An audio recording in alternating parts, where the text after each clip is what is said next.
Който е съгласен с съвместно положение 2 реакции за работа на комисията. За. Първата доклада. Доклада записка от Валентин Димитров относно информация за актуализирано разпределение на промените на приходите и разходите по бюджета на община Генерал Тошево към 30 юли 2024 година. На основание член 21 ал. 1 т. 6 от ЗНСМА и член 125 ал. 4 от ЗПФ предлагам следния проект за решение. Първо, Римско общински съвет Генерал Тошево приема информация за актуализирано разпределение на промените на приходите по бюджета на община Генерал Тошево към 30 юли 2024 година съгласно приложение 1. Второ, Римско общински съвет Генерал Тошево приема информация за актуализирано разпределение на промените на разходите по бюджета на община Генерал Тошево към 30 юли 2024 година съгласно приложение 2. И трето, Римско общински съвет Генерал Тошево приема информация за актуализирано разпределение на компенсирани промени на разходите по бюджета на община Генерал Тошево към 30 юли 2024 съгласно приложение 3. Някой въпрос към господин Димитров?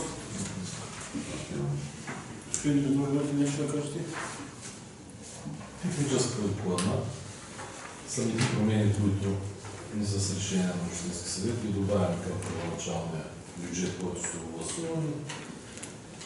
И за по-нагледно и да го информираме за това какви пари влизат в движение към общинския бюджет и как се увеличава.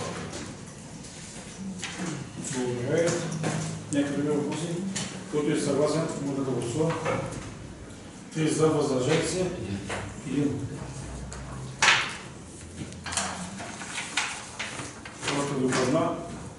Докладна записка от Валентин Димитров относно приемане бюджетна прогноза за местни дейности на община Генерал Тошево за периода 2025-2027 година. На основание член 21 ал. 1 т. 12 от ЗМСМА и член 83 ал. 2 от ЦПФ и във връзка с член 28 ал. 2 от наредбата за условията и реда за съставяне на бюджетната прогноза за местните дейности за следващите 3 години за съставяне, приемане, изпълнение и отчитане на бюджета на община Генерал Тошево предлагам следния проект за решение.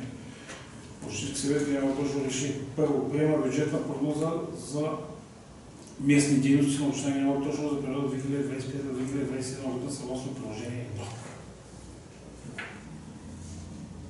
Някакви въпроси? Който е съгласен да го гласува.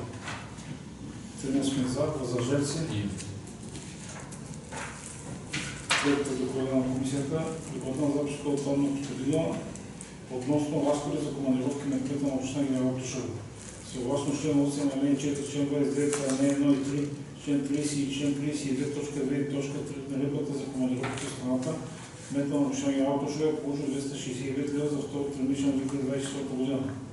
Предвид го изложеното, предлагам Общински съвет Генерал Тошево проекта за решение. На основание член 21 ал. 2 от ЗНСМА Общински съвет Генерал Тошево реши: утвърждава разходи за командировка на кмета на община Генерал Тошево за второто тримесечие на 2024 година в размер на 265 лв. Който е съгласен, но да гласува. 4 за. Следната докладна. Докладна записка от Валентин Димитров относно приемане на отчет за изпълнението на бюджета на община Генерал Тошево за 2023 година. Ще ви прочита решението директно. Общински съвет Генерал Тошево реши: първо, приема уточнение и годишен план на бюджета за 2023 година по прихода и разхода по дейности, както следва: по прихода 33 млн. 512 618 лв., по разхода 33 млн. 512 618 лв. Второ, приема отчета за изпълнение на бюджета за 2023 както следва: по прихода 26 млн. 629 153 лв., по разхода 26 млн. 629 153 лв. И също така са посочени на отчета на приходно-разходната сметка на средствата за Европейски съюз, приема отчета за състоянието на общинския дълг за 2023, приема отчета за капиталовите разходи за 2023 по обекти и точно финансиране, приема доклад за изпълнението на бюджета на община Генерал Тошево към 31 декември 2023 и седмо, приема отчета във връзка с член 52, ал. 5 и ал. 6 от ЗМСМА за изпълнение на разходите по населени места съгласно приложение 10. Някакви въпроси? Няма.